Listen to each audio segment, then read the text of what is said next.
My phone has been blowing up. Like, oh my God, do I still have a job? We're getting paid. The major news outlets like CNN and New York Times doing these like insane headlines about the National Association of Realtors settlement. And I'm asking myself like, hey, why didn't I hear about this? Why? Is because there's nothing actually really going on right now. All this breaking news, all these news media outlets and everything that you've been saying is just strictly false. This was an ongoing litigation between the sellers and the National Association of Realtors.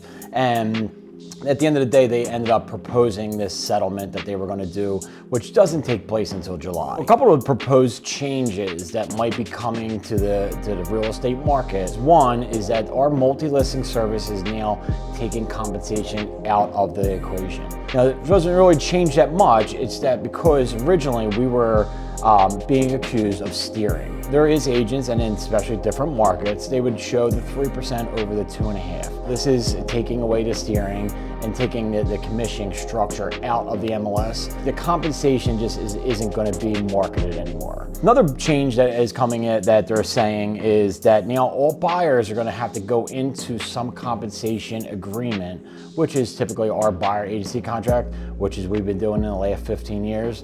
So this is great news. Now buyers get to interview their agents. And with that being done, it's only going to bring the best of the best out for the agents and what value that these agents are going to be bringing in case the buyer does have to pay a compensation fee.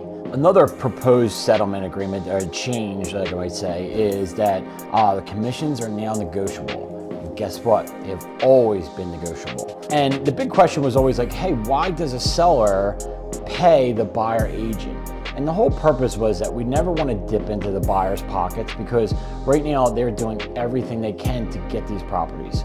So say we take $10,000 out of the equation on the buyer, that could be a difference of $20,000, $30,000, $40,000 of financing that they can borrow. So at the end of the day, it's just like the seller assist back in the day where a buyer might need $5,000 off the seller, but they'll up the sale price 10.